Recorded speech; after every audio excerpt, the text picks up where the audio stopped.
대체할 수 없는 정통 경제방송 박근혜의 데일리 힌트 시간입니다. 반갑습니다. 오늘은 11월 1일 금요일 방송입니다.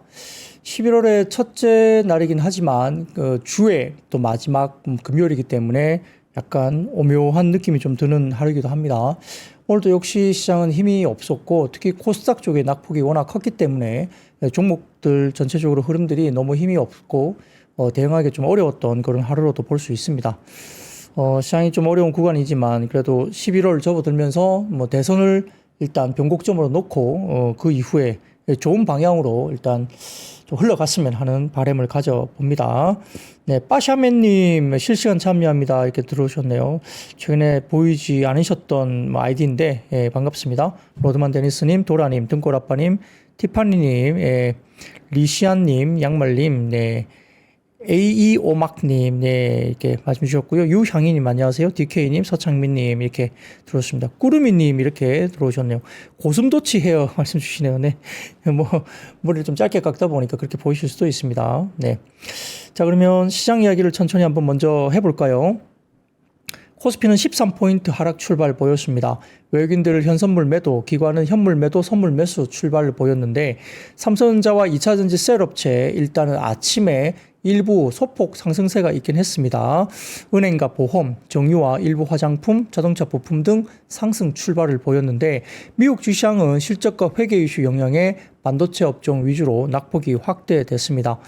M7 예상치 상회한 실적에도 하락세를 보였는데 마이크로소프트가 마이너스 6%, 메타가 마이너스 4.1%, 가이던스 부실한지 AI 투자 확대에 대한 약간의 우려가 또 제기가 됐습니다. AMD도 가이던스 영향의 연속 하락세를 보였고 슈퍼마이크로 컴퓨터가 회계 조작 이슈로 낙폭 확대되면서 필라델피아 반도체 지수가 4% 이상 급락하는 모습을 보였습니다. BOJ가 금리 동결을 확정했지만은 우에다 총리의 매파적 발언, 그러니까 경제 전망 달성했을 때는 금리를 재차 올리겠다 이렇게 발언이 되면서 달러가 소폭 약세로 접어들기도 했고요. 코스피는 미국 실적 영향에 장 초반 2537포인트까지 급락을 하기도 했지만 낙폭과 인식 속에 일부 되돌림이 나타나기도 했습니다. 자, 수급을 놓고 보면 오전 기준 거래대금이 코스피가 3조 4천억 그리고 코스닥이 2조 7천억 수준이기 때문에 거래대금이 완전히 죽어버렸습니다. 자, 거기다가 한국의 10월 수출이 전년 대비 4.6% 증가. 근데 예상치가 7% 증가가 예상치였기 때문에 증가는 하긴 했지만 다소 조금은 아쉬운 증가치가 나왔다는 점. 수출액은 우상향이 역시 나타났고 대중 수출 증가 그리고 대미 수출은 감소하는 모습을 보이는 겁니다. 자, 그러면 첫 번째 매크로 지표 하나 보여드릴까요? 자, 이게 한국 수출 동향 보시면은 여기 노란색 색깔이 한국 수출이고요. 그 가운데 반도체 수출 관련해서는 40.3% 견조한 모습이 나오기는 하고 있습니다. 그리고 한국 전체 수출은 4.6% 증가했죠. 전년 대비. 그래서 좀 흐름이 아직도 플러스권으로 유지하고 있는데 그럼에도 불구하고 예상치 7%에는 미치지 못한 것이 다소 조금 아쉬운 부분으로 볼 수 있겠습니다. 자, 그래서 이 부분에 관련해 갖고 이게 좀 전에 보여드린 이 자료는 미래에셋증권에서 올려주신 자료인데요. 지난 3월 3% 이후에 최저 수준까지 수출 증가폭이 좀 줄었다는 것이 좀 아쉽게 나타났고요. 명목 수출 금액은 575억 2천만 달러로 전월 대비 12억 6천만 달러 정도 감소를 또 했기 때문에 이것도 살짝 악재로 작용할 수도 있었습니다.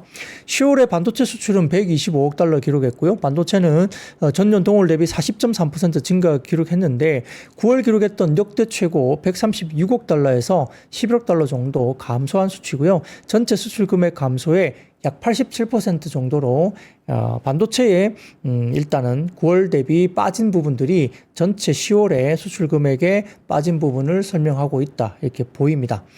10월 대중 수출 금액은 122억 달러로 22년 9월 133억 달러 이후에 25개월 만에 가장 높은 수준을 나타내면서 중국향 수출이 다소 좀 회복되는 모습을 나타냈고요.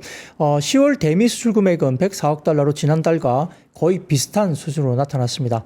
전체 수출 금액에서 중국 비중은 21.2%, 미국 비중은 18.1%로 전월 대비 각각 1.3%포인트와 0.4%포인트 증가했습니다. 그러니까 중국이 약진했고 미국도 그런대로 버텨줬다 이렇게 볼 수 있습니다. 원달러 환율이 상승하고 있다는 점에서 이제 원화가 약세로 접어들고 있다는 점에서 수출 그리고 수주가 우호적인 업종, 뭐 일부 화장품 일부 업종 그리고 방산 등의 기대감 역시 아직은 좀 살아있긴 한데 시원하게 가지는 못하고 있죠. 안 빠지는 정도입니다. 실적 우려에도 불구하고 장 마감 이후에 실적 발표한 아마존, 인텔이 시간에 각각 5.7%와 6.9% 반등을 주었습니다. 그래서 오늘 뭐 미국 정규장에 아마존과 인텔이 상당히 또 높게 올라갈 가능성이 있겠죠. 애플은 중국 판매 부진이 일부 조금 아직은 좀 남아있다 이렇게 보이기도 합니다.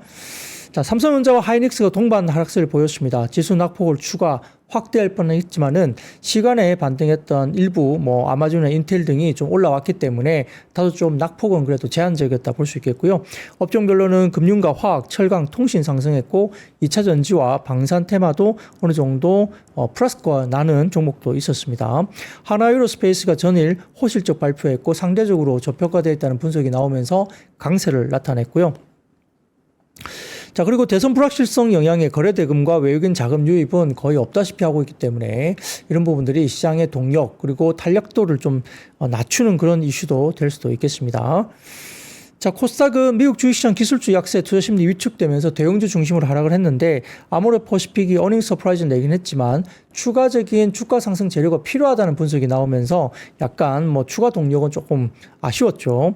또한 에스티로드가 20.9%나 급락을 하면서 화장품주도 일부 종목들이 좀 빠지는 모습도 일부 보이기도 했다는 겁니다.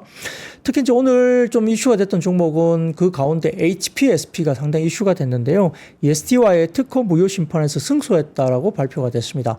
어제 장중에는 뭐 승소했다 아니다 말들이 많고 확인이 잘 안 됐었는데 오늘은 승소했다는 이야기가 이제 공식적으로 나오면서 시장 점유율 확대 기대감 속에 장 아침에 급등세가 나왔고요. ST는 하한가에 들어가는 모습을 보이기도 했습니다.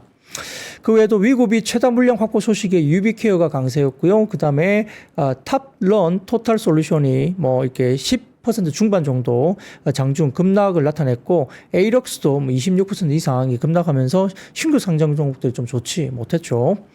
글로벌 기술주 하락 여파에 반도체 대형주는 하락하고 있지만은 그래도 최근 낙폭이 컸던 금융주가 오늘 또 반등세를 주면서 코스피 낙폭 확대고 어느 정도 막폭을 축소하는 데에도 기여를 했습니다. 오늘 금융주가 상당히 좀 올라오기도 했고요.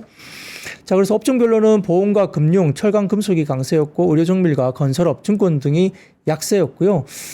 삼성전자 같은 경우는 전일 실적 발표에서 HBM 납품 기대감 유입이 되긴 됐지만은 납품 규모 등의 세부적인 사항이 좀 부재하지 않았느냐. 그리고 파운드리 부진 등도 역시 아직은 진행형이다. 이런 부분들 때문에 불확실성이 잔존하면서 추가적으로 연속적으로 상승하지 못하는 모습을 나타냈습니다.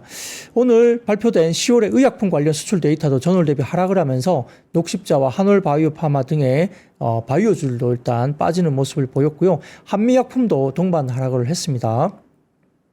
밸류업지수 발표 후에 호재 소멸로 하락했던 금융업종이 오늘은 저가 매수세가 유입됐고요. 신한지주, 하나금융지주, 삼성화재 등 상승세 보였고 ABC와 입소스 조사 결과 미국 대선 사전투표에서 해리스가 앞서고 있다는 소식이 보도되면서 해리스 트레이드가 또 유입된 것도 특징으로 볼 수 있겠습니다.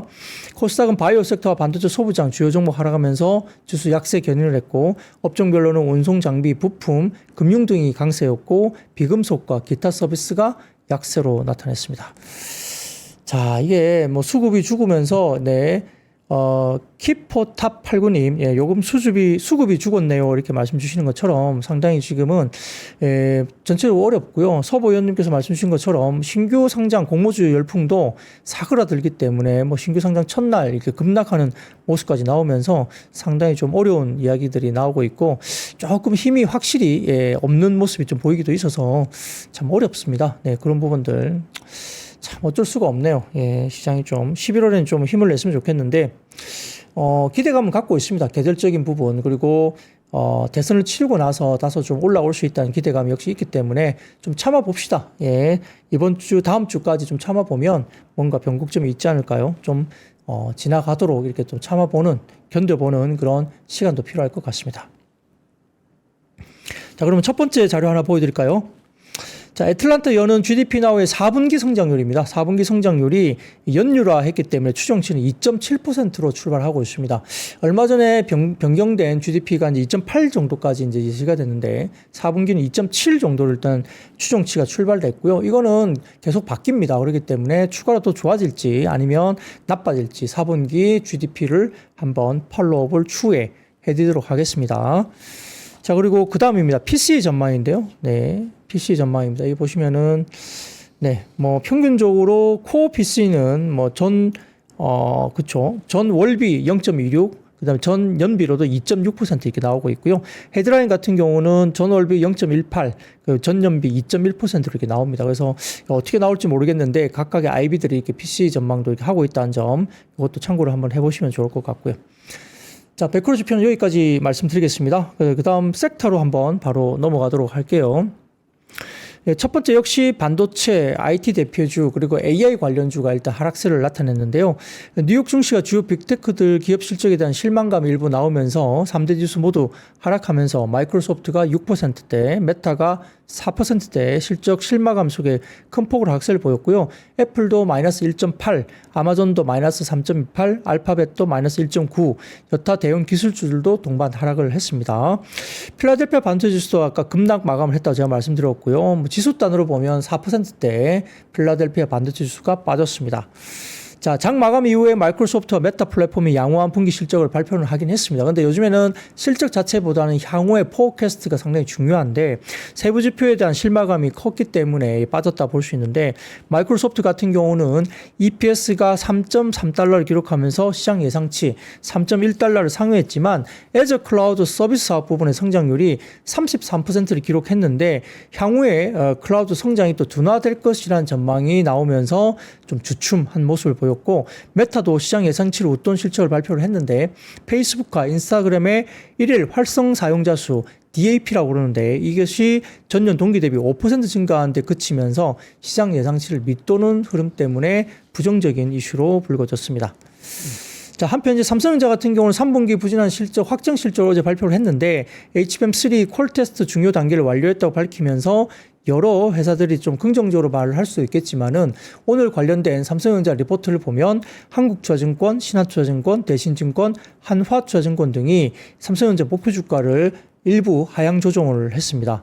한국투자증권은 메모리에서 HBM 판매 확장이 경쟁사보다 지연되고 파운드리 수요 회복이 시점보다 예상보다 늦어지면서 당분간 실적 기대감이 좀 보수적으로 봐야 된다 이런 이야기를 했었고요. 신한투자증권도 주요 고객사에 공급할 HBM3 8단 테스트 통과 소식은 긍정적인데 12단 공급 시점은 경쟁사 대비 좀 늦기 때문에 경쟁이 심화되는 디스플레이와 TV, 가전시장까지 단기 실적 기대감이 좀 축소되는 거 아니냐라고 일단 코멘트를 하기도 했습니다. 자, 그래서 오늘 일부 반도체 관련주가 빠지기도 했는데요.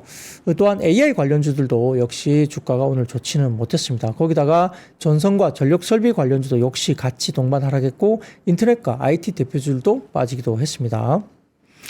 자, 그런데 그 다음 표를 하나 보여드리겠습니다. 가치투자클럽이라는 플랫폼에서 올려주신 건데 이게 삼성전자의 시가총액과 자본총계인데 뭐 PBR 뭐 이런 것들 이야기를 하는 것 같아요. 그래서 이 보시면은 이 흐름을 나오는데 네. 뭐 전체적으로 이렇게 나타나는 부분들이 있지 않습니까? 그동안 삼성전자의 시가총액이 자본총계만도 못했던 치욕적인 순간이 몇 번 있었다고 이제 분석이 되는데 파란색 실선은 시가총액이고요. 그 다음에 오렌지 색깔 보는 것은 여러 가지 부분에서는 자본총계로 볼 수 있습니다. 그래서 이런 것들 보시면 지나고 나면 그게 저점이었다는 거죠. 삼성전자도 그럴 수 있다는 이야기를 하고 있는 것 같은데 2015년에 트레일링 기준 PBR 0.9배까지 갔었는데 이번에도 그 밑으로 깊게 내려간 상황입니다. 그렇기 때문에 역시 좀 뒤에 시간이 흐르고 나고 보면 현재 삼성전자가 또 바닥일 수 있다는 이야기를 또 하고 설명을 하려고 이런 자료를 좀 올린 게 아닌가 생각은 듭니다. 여러 증권사들도 현재 가격에서 뭐 PBR 기준 밸류를 봤을 때 많이 빠지긴 좀 어렵다는 이야기는 공통적으로 합니다. 근데 최근에 목표 주가가 4분기도 좀 여러 가지 부분에서 HBM이 좀 좋아지는데 기본 다른 이야기들, 다른 뭐 레거시 디램이라든지 그다음에 가전, 뭐 휴대폰 이런 쪽이 조금 더 4분기가 약간 쉬어갈 수 있기 때문에 상세가 되면서 역시 일부 목표 주가를 일단 하향 조정을 살짝 하는 모습도 보이기도 했습니다. 자, 그런데 그럼에도 불구하고 그 가운데에 삼성전자에 대한 키움증권의 리포트는 여전히 긍정적입니다. 자, 목표 주가를 9만 원 그대로 유지를 했고요. 3분기 스마트폰의 판매량이 예상치를 뛰어넘었었고 DS 부분, 반도체 부분은 일회성 비용으로 인해서 예상 대비 부진한 수익성을 기록했었는데 4분기는 반도체 DS 부분의 일회성 요인이 대부분 제거되고 영업이익이 11조 원까지 기록할 전망이다. 3분기 대비 20% 증가한 기록이거든요. 근데 키움증권이 다소 조금은 긍정 편향의 어떤 리포트로 볼 수 있습니다. 영업이익 11조, 4분기에 11조는 조금 높게, 상대적으로 좀 높게 나온 편인데, 다른 증권사들은 뭐 8조 원대 중후반 정도 나오기도 하고요. 상대적으로 뭐 키움증권이 조금은 영업이익, 4분기 영업이익을 조금 높게 잡는 속에 속합니다. 물론, 나와봐야 알겠죠. 4분기가 어떻게 나와볼지 알기 때문에 아무도 알 수 없는데, 아무튼 키움증권은 좀 긍정적으로 이야기를 하고 있다는 거예요. 4분기에 엔비디아와 AMD의 HBM3 8단과 12단 제품 공급을 본격화하면서 HBM3의 기술 경쟁력과 시장 점유율 확대에 나설 수 있다 이야기되는 거고요. 자, 삼성전자의 내년도 HBM 부분의 영업이익, HBM만 놓고 보면 영업이익이 6조 원 정도까지 기록할 것으로 키움증권에서는 봤습니다. 그래서 올해 대비 HBM의 영업이익이 416%나 급증할 것으로 일단 전망을 하고 있습니다. 네, 그래서 그거는 이야기가 좀 돼야 될 것 같고요. 자, 삼성증권에서는 오늘 뭐 3분기에 대해서 작은 발걸음부터라고 변화에 대한 이야기를 좀 중심으로 이야기를 했는데요. 투자자 인식 방향을 전환하고 있다. 특히 주식시장에서는 때때로 기업의 위기를 주가에 공격적으로 반영하면서 최근에 삼성전자와 비슷한 상황이었다고 판단을 하고 있는데 아직은 미약하고 부족하지만 회사 전략, 실행은 변화가 시작됐다고 판단했고 오랜 시간에 걸쳐서 투자자들의 신뢰를 얻을 것으로 판단한다 이야기했습니다. 할인된 현재 밸류에이션의 해소 방향성을 의미한다고 이야기를 했고요. 좋아진다는 이야기죠. HBM 공급 과잉 우려는 과도하다고 또 평가를 했습니다. AI 서비스 본격화를 앞두고 수요의 방향은 상방향으로 하고 있고 최소한 마이크로소프트나 구글의 AI 방향성은 철회하지 않는 한 이 분위기가 바뀌기는 힘들다고 이야기를 했고 공급은 여전히 다운사이드 리스크가 있다고 보는데 역시 뭐 수율 문제도 있고요. 공정 난이도가 계속 높아지고 웨이퍼 소모량이 크기 때문인데 HBM4가 다가오면 이 리스크가 더욱 커질 것이다. 그러니까 공급에 대한 리스크가 더 커질 거라 보는 겁니다. 그러면은 초과 공급에 대한 리스크는 별로 가능성이 낮다고 보는 거겠죠. AI 서비스 침투로의 큰 그림이 변화하지 않는 한 소소한 이벤트는 더욱 이렇게 전반적으로 타이트한 HBM 수급을 바꾸기 힘들다고 판단한다. 그러니까 HBM이 공급이 부족하고 가격이 굉장히 잘 형성이 될 것이다 이야기를 하는 겁니다. 그리고 보수적인 캐펙스에 대한 확신을 갖고 있다고 이야기를 했고요. 그래서 이런 분위기는 여러 관점에서 당분간 바뀌기 힘들 거다. 현 시점에서 회사의 우선순위는 R&D가 될 것이고 전통 IT 수요의 내년 전망은 매우 보수적이기 때문에 아마 캐펙스도 보수적으로 지금 집행이 되지 않겠느냐. 뭐 그러면 뭐 레거시도 그렇게 많이 올라가기가 좀 어렵겠죠. 레거시가. 그러니까 가격도 좀 정도 반등이나 아니면은 방어가 될 수도 있겠다. 이렇게 물량이 없기 때문에 그럴 수도 있겠다 생각이 듭니다. 자, 거기다가 삼성증권에서 오늘 HPSP에 대해서 오늘 코멘트를 했는데요. 경쟁사와의 특허 분쟁 심판 결과에 대해서 일단 최적의 시나리오가 나왔다고 평가를 했고요. 목표 주가도 47,000원으로 상향을 했고 얽혀있던 실타리가 풀리기 시작하면서 줄어든 리스크에 대해서 과감하게 접근해도 좋은 시점이다 이야기를 했습니다. 26년 고압수소 어닐링 장비 시장 내 점유율 과정을 기존 80%에서 95%로 상향 조정을 했고요. 이익률이 50% 이상이라는 겁니다. ASML보다 높고 견고해진 독점력과 기술 변화에서 오는 시장 규모 확대 기회를 감안하면 재평가가 필요하다는 판단을 갖고 있다 이야기를 했습니다. 25년 이익의 방향성을 본다면 뭐 장비 투자의 환경이 녹록치는 않는데 투자의 세부 내역을 보면 양극화가 이루어지고 있고요. 그래서 R&D 비중이 상당히 높아지고 있는데 역시 수요가 좋은 HBM과 DDR5, DRAM 1비 전환 투자 이쪽 위주로 투자의 우선순위가 형성되고 있다는 판단이고 로직 그리고 파운드리 쪽은 TSMC만이 장비 투자를 늘릴 것으로 예상하고 있다 이렇게 봤습니다. 하지만 기회를 여전히 존재한다 볼 수 있겠고요. 세 가지의 큰 변화, DRAM 내에서 하이케이 메탈 게이트의 확대라든지 낸드에서의 하이브리드 본딩 신규 초행 확대 그리고 이나노의 GAA의 게이트 올 어라운드 여기에 주목을 한다 이야기를 했고 HPSP는 이 세 가지 모두에게 기회가 있는 회사라고 평가를 했습니다. 그래서 상대적으로 HPSP가 오늘 급등을 했습니다. 자, 그리고 그 다음 표를 하나 보여드릴까요? 마이크로소프트와 메타의 AI 캐피탈 expenditure입니다. 비용 지출이죠. 이 부분에서 역시나 상당히 soar 이렇게 쏘고 있다 이 이야기입니다. 상당히 높게 올라가고 있다는 이야기죠. 그래서 여기 보시면 파란색 막대 그래프는 메타고요. 그 다음에 오렌지 색깔 마이크로소프트입니다. 마이크로소프트가 월등하게 더 상당한 금액을 여기에 투자를 하고 있다는 이야기입니다.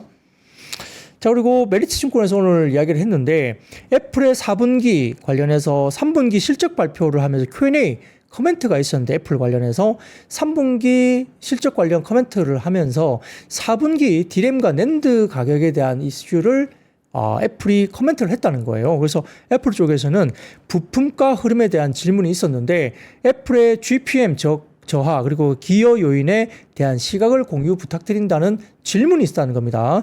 여기에 대해서 애플은 이렇게 대답을 합니다. 3분기와 4분기에 대체로 원자재 가격 하락이 예상되고 있는데 하지만 올해 3분기 낸드와 디램의 가격은 오히려 상승을 했고 4분기에도 낸드와 디램이 상승 추세가 이어질 것으로 전망한다. 애플이 이렇게 Q&A를 하면서 이야기를 했다고 하죠. 자, 정말 그렇다면 반도체가 좀 좋아질 수도 있다는 겁니다. 이런 것들도 일단 한번 이야기를 해보시면 좋을 것 같습니다. 자, 애플이 컨콜에서 그렇게 이야기했다면 현실적으로 본인들이 그렇게 느끼고 있다는 거죠. 자, 그리고 그 다음 표 하나 보여드릴게요.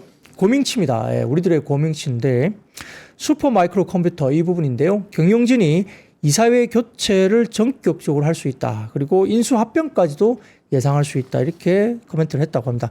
슈퍼 마이크로 컴퓨터 지금 논란의 중심이 되고 있는데 자, 어떻게 해결할지 좀 봐야 되겠고요.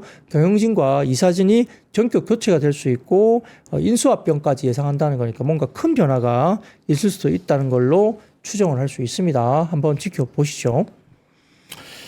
자, 반도체 이슈는 여기까지 마무리를 하도록 하겠습니다.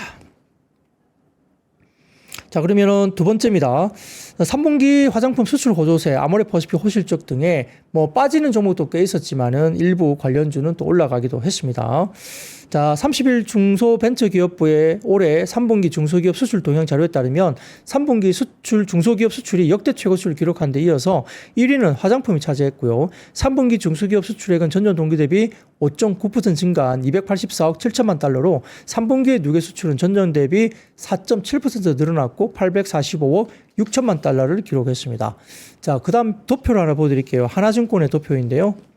이 보시면은 전체 여기에서 위쪽에 실선 그래프를 보시면은 짙은 녹색이 이제 전체 부분인데 역시 고개를 들면서 수출 지표가 상당히 좋게 나오고 있고요. 그 다음에 중국이라든지 홍콩 이렇게 쭉 나오는데 중국도 역신장에서 플러스 신장으로 돌아서기 시작했고 홍콩도 플러스권으로 있고요. 일본이라든지 이쪽이 상당히 높게 나오고 있고 미국도 올라오는 모습이 보입니다. 아래쪽 보시면은 전체적으로 봤을 때 중국이 35% 잠정 수출 증감입니다. YY 증감인데 이 보시면은 중국이 35%, 홍콩이 23%, 미국이 59%, 싱가포르이 159% 올랐고요. 인도네시아가 249%. 그러니까 지금 동남아 쪽도 상당히 좋다는 거죠. 대만, 태국도 100%대 정도 오름이 있고 필리핀도 169%입니다. 그래서 일본도 60%대, 미국도 59%대, 60% 가까이 일본과 미국의 증가도 있고요. 중국은 조금 더디긴 하지만 상승폭으로 역시 돌아서고 있는 것도 보입니다. 자, 두 번째 표를 보여드리면 자, 기초 수출 증가율입니다. 아래쪽에 실선을 보시면은 짙은 녹색이 기초 수출 증가율인데 많이 튀어오르고 있죠. 기초 쪽이 상당히 수출이 좋고요. 회색 부분도 역시나 플러스권에서 올라오면서 색조 수출도 전년비 상당히 견조하게 지금 형성되고 있다는 모습을 보입니다. 그래서 화장품 쪽의 실적은 역시나 아직도 어렵지 않다, 상당히 좋다라고 분석이 될 수 있는데 글쎄요, 뭐 종목은 또 시장에서 이렇게 움직이는 것들이 그렇게 쉽지 않게 가고 있죠. 아모레퍼시픽 같은 경우는 호실적 실적이 나왔습니다. 긍정적으로 작용을 했는데 상승폭이 그리 높지는 않았습니다. 다만 이제 아모레퍼시픽에 대해서 지금 신한투자증권에서는 예상 외의 어닝 서프라이즈 기록했는데 중국 구조조정에 따른 비용 이슈가 예상보다 작았다고 분석을 했고요. 11월 중으로 중국 경기 부양책 추가 발표가 예상되고 중국 사업 조정 효과와 맞물려서 주가는 변동성을 키울 것으로 분석을 했습니다. 코스알엑스의 성장 둔화가 이미 알려졌던 점인데 미주, 라네즈와 이니스프리 성장에 관심을 둘 필요가 있다고 밝혔습니다. 그래서 오늘 좀 아쉬웠던 게 아모레퍼시픽이 예상 외의 서프라이즈가 나왔지만 코스알엑스가 좀 성장세가 약간 둔화되는 모습들이 조금 이렇게 뭐라 그럴까 오게 튀다 이렇게 굳이 말을 하자면 그렇다는 거죠. 코스닥스가 상당히 좀 좋았던 모습이기 때문에 이 부분이 좀 쉬어가거나 성장세가 좀 둔화되면 아무래도 보시픽이 다시 한번 탄력을 받기 좀 어려울 수 있습니다. 그래서 오늘 다른 리포트를 보면 역시 추가적인 성장 동력이 좀 확인이 돼야 되지 않느냐. 3분기 실적은 좋은데 추가적인 성장 동력에 대한 부분을 확인할 필요가 있다. 이렇게 코멘트들이 많이 되어 있습니다. 그런 것들도 참고를 해보시면서 같이 보시면 좋을 것 같습니다. 자, 그럼 세 번째 섹터로 넘어가겠습니다. 역시 오늘 2차 전지 쪽이 상당히 좀 좋지 못했습니다. 에코프로 그룹이 3분기 실적 쇼크를 이야기를 했죠. 자, 장마감 후에 24년 3분기 실적을 에코프로가 발표를 했는데요. 매출액이 5,942억 정도, 영업 손실이 1,087억 정도가 나왔습니다. 적자 전환했고요. 전체적으로 보면 에코프로 BM은 매출액이 5,219억, 영업 손실이 412억 정도가 나왔죠. 적자 전환했고 매출도 전년 동기 대비 71%나 빠졌습니다. 그리고 순손실도 495억 적자 전환했죠. 에코프로 머티도 별도 기준 매출액이 658억 정도인데 전년 동기 대비 72.55%나 급락했고 영업 손실도 385억 정도 나오면서 전년 동기 대비 적자 지속, 순손실도 277억 정도 손실이 나면서 적자 지속이 됐습니다.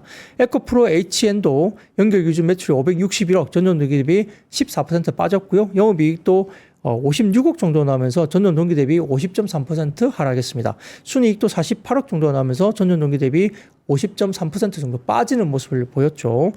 그래서 에코프로가 광물 가격 하락세가 지속되고 있고 전방산업 회복 조짐이 보이지 않아서 부진한 실적이 이어졌다고 평가를 했고요. 하지만 기술 경쟁력 제고와 원가 형식을 통해서 3만 개 배터리 경쟁력을 확대하겠다, 지속적으로 노력하겠다 이렇게 코멘트를 했다고 합니다. 아울러서 지금 최근에 테슬라도 좀 좋지 않은데 테슬라가 3% 가까이 빠졌습니다. 전기차 섹터에 대한 하락세도 역시 테슬라도 나타났다 볼 수 있겠고요. 나흘 연속 하락세를 나타내고 있습니다. 역시 전기차 판매 부진이 부각되고 있는 상황이고 미국의 최대 자동차 시장인 캘리포니아에서 신차 딜러 협회가 발표한 3분기 신차 등록 대수 자료에 보면 캘리포니아의 전체 전기차 등록 수가 전년 동기 대비 2.3% 증가한 반면 테슬라의 신차 등록 대수는 3.5% 오히려 거꾸로 감소했다고 나오면서 테슬라도 좀 부정적인 이슈로 불거졌습니다. 아시다시피 캘리포니아 같은 경우는 전기차에 대해서 굉장히 이제 호의적입니다. 그리고 굉장히 공격적이거든요. 근데 이 시장에서 약간 도태가 된다면 약간 좋은 시그널은 아닐 수도 있죠. 그래서 캘리포니아가 역시 전기차에 대한 바로미터가 미국 쪽에서 되고 있는데 조금 여기에 대해서 신차 등록 대수가 테슬라가 좀 아쉬운 모습이 나타났다 볼 수 있겠습니다. 자, 그래서 거기에다가 그 다음 표를 하나 보여드릴게요. 스텔란티스입니다. 스텔란티스 관련해서 키움증권에서 올려주신 자료인데요. 스텔란티스가 3분기 매출이 전년비 27% 감소하고 평균 판가도 하락했고요. 판매 감소, 믹스 악화가 매출 감소의 원인으로 봤습니다. 스텔란티스는 미국 재고 소진을 예상보다 빠르게 진행하고는 있지만은 여전히 높은 재고 수준을 보유하고 있고 미국 딜러 재고는 6월 30일부터 10월 30일 기간 약 8만 대 이상을 감축을 하고는 있습니다. 그래서 올해 총 20개의 신모델을 출시하는 계획은 그대로 유지를 했는데 스텔란티스도 상당히 어려운 구간이죠. 그래서 이 표는 스텔란티스가 이게 프로핏 관련해서 24년도에 이렇게 영업 이익이 이렇게 깎일 것이다라는 전망치가 나오고 있다는 겁니다. 24년도에. 그래서 썩 좋지 못하죠. 이 부분 때문에 일단은 2차 전지 이쪽도 국내를 막고 나고 대부분 다 실적들이 좀 어렵게 나타나고 있다고 볼 수도 있겠습니다. 자, 캐즘 문제가 여전히 좀 엉두르고 있기 때문에 2차 전지가 만만하지 않네요. 자, 멍멍이 푸들님이 질문을 주셨네요. 부장님, 금요일 장 마감 후 실적 발표는 기분 어떤 사유가 있을까요? 궁금합니다. 주셨는데, 일부러 그랬다기보다는 하다 보니까 금요일 날 낼 수도 있는 거고요. 또, 금요일 날 장 마감 뒤에 발표하면 약간 상대적으로, 빈도로 보면 상대적으로 좀 높은 확률은 조금 실적이 좋지 못할 때, 금요일 장 마치고 오후 늦게 내고, 주말에 이제 쿠션을 하는 거죠. 주말에. 그래서 어닝 서프라이즈 같은 경우는 막 이렇게 자신 있게 먼저 내잖아요. 근데 금요일 장 마치고 늦게 내거나 해서 주말 사이에 쿠션을 이렇게 하는 회사들은 대부분 실적이 좀 좋지 못할 때 금요일 날 오후 늦게 실적 발표를 하는 경우가 좀 상대적으로 많더라. 이렇게 평가를 해 주시면 좋을 것 같습니다. 네, 그럴 가능성이 좀 높습니다. 상대적으로. 근데 일부러 그렇게 하지 않고 좋은데도 불구하고 금요일에 나올 수도 있는데 대부분 이런 케이스가 좀 많았던 경험이 기억이 있습니다. 네, 참고를 하시고요. 자, 그러면 네 번째 섹터입니다. 체코 당국이 미국의 웨스팅하우스와 프랑스 전력공사 DEF가 제기한 이의제기 소송에 관련해서 기각을 했다 이렇게 알려지면서 일부 원전 관련주가 올라가는 모습도 보이기도 했습니다. 체코 반도청 당국이 자국 정부가 한수원을 원자력 발전소 신규 건설 사업 우선 협상 대상자로 선정을 한 가운데 프랑스와 미국 경제업체의 이의 제기를 기각을 했다 알려졌고요. 체코 반도청 사무소 UOHS는 31일 현지 시간 미국 웨스팅하우스와 프랑스 전력공사 EDF의 이의 제기와 관련해서 보도를 내고 두 회사의 제안에 대한 절차는 대부분 종결됐고 나머지는 기각됐다라고 밝혔고요. 이 결정에 항소할 수 있다고 알리긴 했지만은 일단은 기각됐다는 점이 긍정적으로 볼 수도 있습니다. 자, 그래서 UOHS는 체코 공공조달법상 이른바 보완 예외를 근거로 입찰 절차가 위법하다는 웨스팅하우스의 주장은 이의 제기 기한이 지났다는 이유로 관련 절차를 종결을 했다 알려지고 있고요. 이 밖에 보조금 규정 위반 등 나머지 주장도 다 기각을 했다고 합니다. 루카시 불체크 체코 산업통상장관이 국가는 프로젝트 소유자도 절차 참여도 아니기 때문에 입찰 절차에 대해서 언급할 입장이 아니라면서도 이번 프로젝트가 크고 중요한 만큼 이번 단계는 예상할 수 있는 일이라고 밝혔다고 합니다. 그래서 일부 원전 관련주가 상승을 나타냈다 이렇게 설명드릴 수 있겠습니다. 원전 관련주는 지금 AI 관련해서 데이터 전력 관련된 이슈가 있기 때문에 글로벌 빅테커들이 역시 원전 쪽으로 투자를 하고 M&A를 하고 있어서 역시 이런 부분들도 원전 쪽에 관심을 가져볼 수밖에 없는 그런 모습이 보일 수 있겠습니다. 자, 그러면 그 다음 다섯 번째 섹터로 넘어가겠습니다. 자, 연내 세계 최초 레이저 대공무기 실전 배치소, 그 다음에 하나와 에어로스페이스가 3분기 어닝 서프라이즈를 나타내면서 역시 일부 방산 관련주가 올라오기도 했는데, 언론에 따르면 우리 군이 연내 세계 최초 레이저 대공무기 블락1인가요? 블락-I인가요? 예. 천광을 실전 배치했다고 전해집니다. 레이저 대공무기가 광섬유에서 생성된 레이저를 표격에 직접 조사해서 무력화하는 무기체제로 이 드론의 재질이나 거리 등에 따라 무력화에 필요한 레이저 조사기가 시간이 달라지지만 대략 10초 안팎이면 어지간한 목표 드론은 완료하게 격추할 수 있다고 알려지고 있습니다. 외국에서 레이저 무기 기술을 개발한 그런 사례는 많긴 하지만 군에 실전 배치하는 것은 한국이 처음이라고 알려져 있죠. 레이저 우리나라 잘합니다. 미용기기도 레이저 잘하고요. 네, 이렇게 실전 배치하는 이런 무기도 레이저 무기도 이렇게 잘 하고 있는 것 같습니다. 자, 그래서 군 당국은 일단 수도 서울 상공을 방어하고 있는 빌딩 GOP로부터 12월에 20kW급의 지상 고정용 레이저 대공무기 블록-I를 실전 배치할 것으로 예정되고 있고요. 지난 22년 서울 상공을 침범했던 소형 무인기와 최근 잇따른 오물풍선 살포 등의 이야기 관련해서 이에 대응하기 위한 대공 방어 무기 체계의 조치로 일단 알려지고 있습니다. 아울러서 이제 방산기업 하나에어로스페이스가 실적이 상당히 좋았습니다. 긍정적으로 작용했는데 연결 기준 매출액은 2조 6,300억 원, 전년 동기 대비 61.9% 증가했고요. 영업이익이 4,772억 원, 전년 동기 대비 457.47%나 올라갔습니다. 순이익도 3,300억대로 전년 동기 대비 4,831% 상당히 급증을 했죠. 시장 예상을 또 추월하는 수치가 나타났죠. 키움증권에서는 하나에어로스페이스에 대해서 내년에도 올해 대비 상당히 폴란드형 K9 천무 인도 물량이 점진적으로 증가하면서 실적 개선세가 여전히 이어질 것으로 이야기를 했고, 루마니아 차세대 보병 전투 장갑차 IFV 사업과 미국의 육군 자주포 현대화 사업 등에 참여하고 있기 때문에 추가적인 수주에 대한 기대감도 여전히 하나에어로스페이스가 상당히 크다고 평가를 했고요.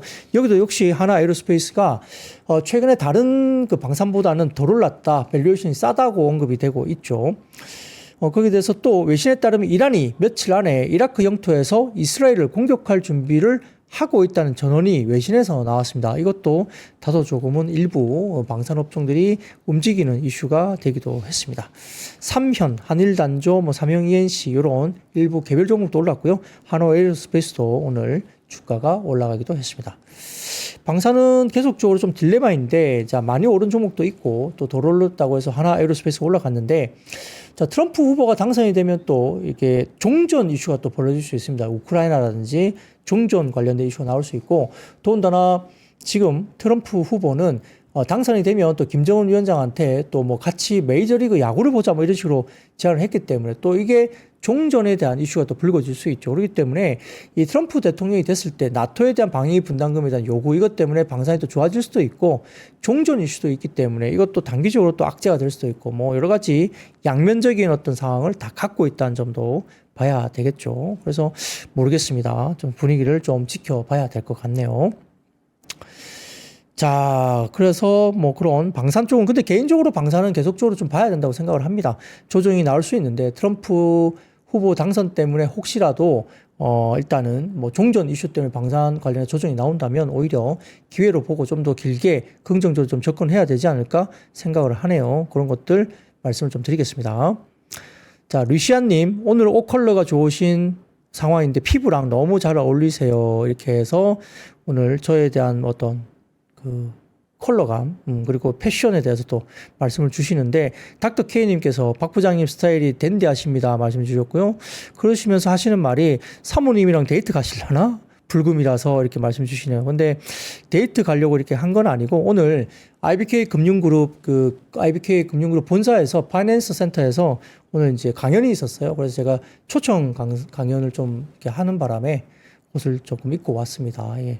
데이트는 절대 없습니다, 오늘. 네, 집에 그냥 갑니다. 예, 좀 아쉽죠. 네, 그냥 갑니다. 뭐 집에서 그냥, 닭강정이라도 좀 시켜 먹어야 될 것 같습니다. 자, 좋습니다. 그러면 다음 섹터 넘어가죠.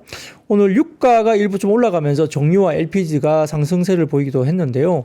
WTI가 12월 인도분 가격이 오펙 플러스의 증산 연기 기대감이 나오면서 약간 올라왔습니다. 0.95% 상승을 했고요. 69.26달러의 거래에 마감을 했습니다.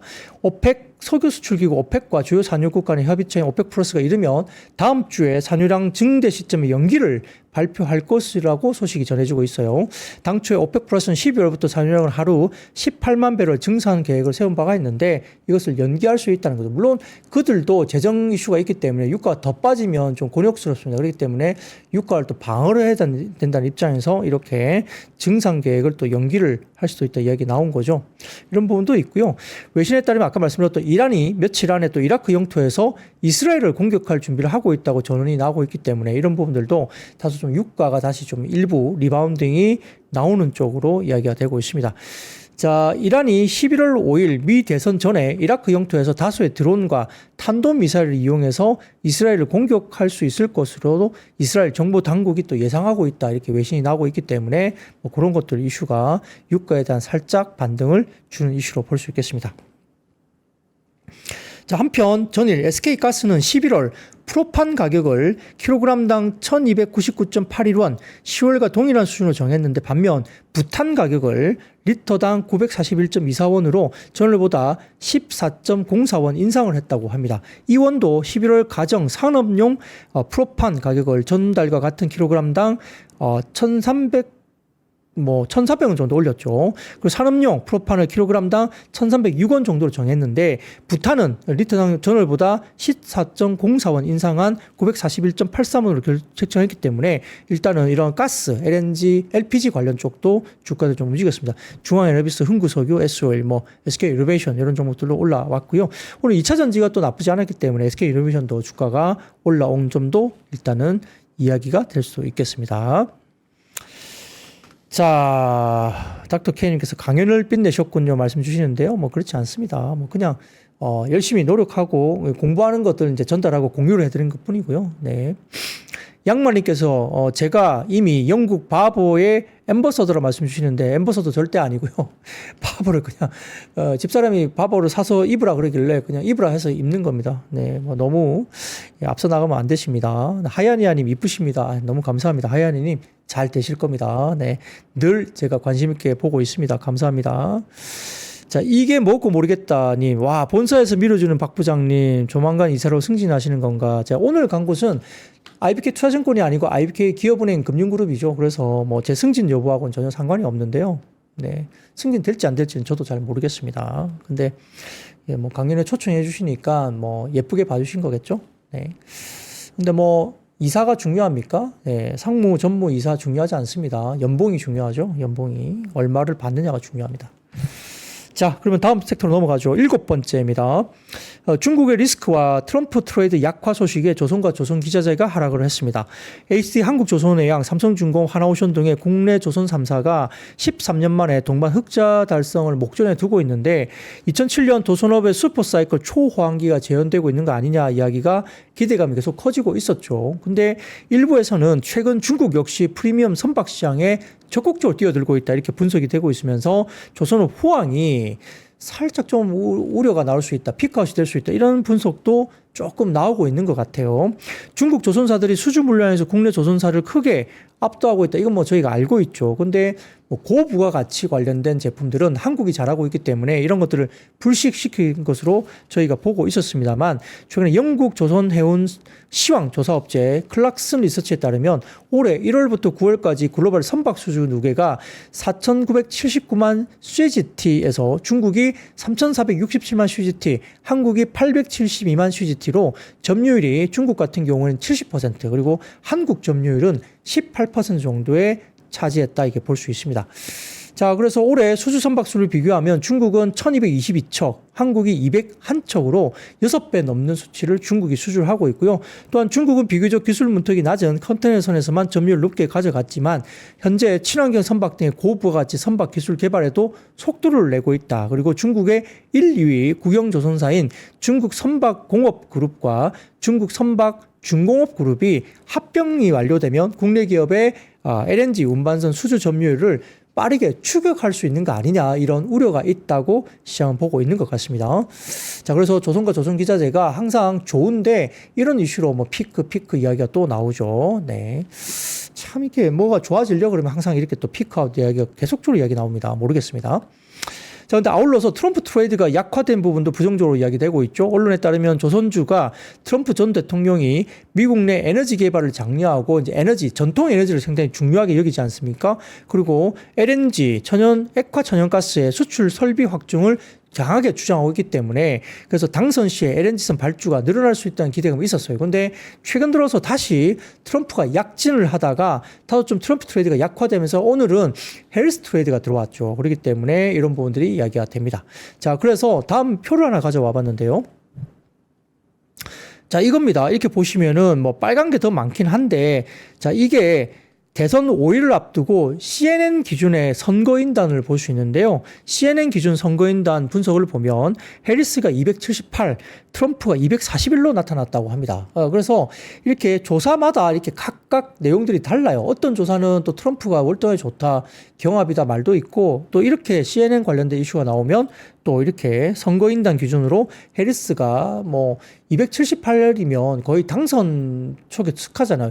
270이 넘어가면 당선 쪽으로 들어가기 때문에 278이면 당선 확실시거든요. 그러니까 이렇게 또 이렇게 어떤 매체에 따라서 이렇게 약간의 모르죠. 그쪽도 미국도 약간 매체에 따라 어떤 후보 편향성이 있어요. 어떤 후보를 좀 더 편향하는 그런 부분도 있기 때문에 그런 것들도 부각시키기 위해서 이럴 수도 있는데 아무튼 CNN이 이렇게 또 발표를 했다고 하네요. 그래서 진짜 누가 될지 알 수가 없습니다. 지금 아직까지는. 근데 문제는 뭐냐면 지금 사전 선거가 있어요. 사전 선거가 있었는데 거기에서 민주당이 월등하게 앞섰죠. 60% 이상 나왔다고 하죠. 그렇기 때문에 물론 이제 항상 민주당 쪽이 사전 선거를 하게 되면 민주당이 항상 앞섭니다. 그렇기 때문에 사전 선거에 유리한 것들은 역시 어쩔 수 없는데 역시 어쨌든 사전 선거 결과치에서 해리스가 압도적으로 좀 앞서고 있다 이런 이야기가 나오다 보니까 트럼프 트레이드가 좀 약화되고 해리스 트레이드가 더 좀 시장에서 또 불거졌다 이렇게 볼 수도 있겠죠. 뭐 그거는 모르겠습니다. 시장에서 진짜 실제로는 어떻게 될지는 아무도 알 수 없죠. 네, 아무도 알 수 없습니다.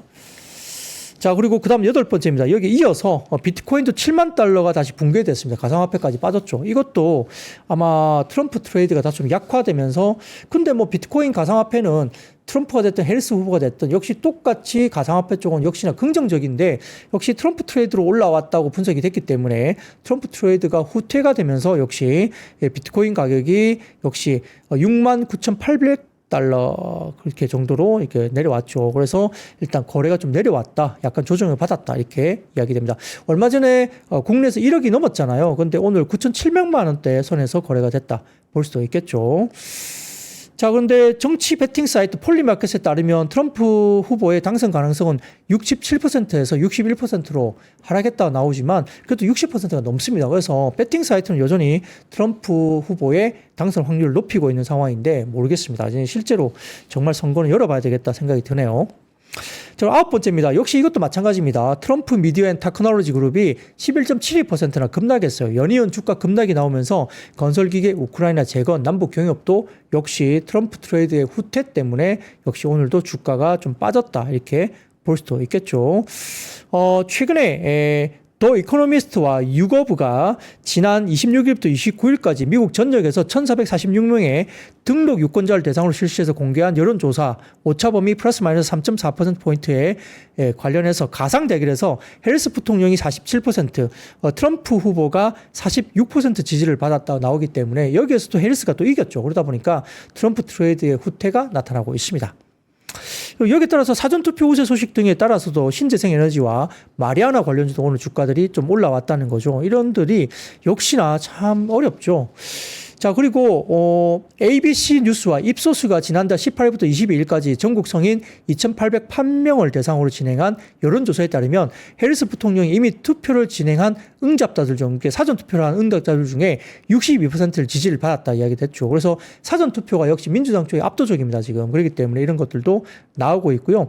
그리고 뉴욕타임즈와 시에나 컬리지가 지난달 20일과 23일 사이에 전국 유권자 2,516명을 대상으로 한 여론조사에서도 해리스 부통령이 이미 투표를 진행한 응답자들, 먼저 사전투표를 한 응답자에 대해서 59% 지지를 받았다. 나옵니다. 그러니까 60% 가까이 이렇게 해리스 부통령의 지지가 사전투표 대상자를 통해서 이렇게 나오고 있기 때문에 상당히 좀 CNN, 그 다음에 SSR에서도 마찬가지로 유권자 61% 투표를 한, 사전투표한 61%가 해리스 부통령을 지지했다. 이렇게 나옵니다. 그렇기 때문에 일부 신재생과 그 다음에 마리화나 그리고 뭐 낙태 이런 관련 종목들도 약간 들썩였다 이렇게 분석을 할 수도 있겠습니다.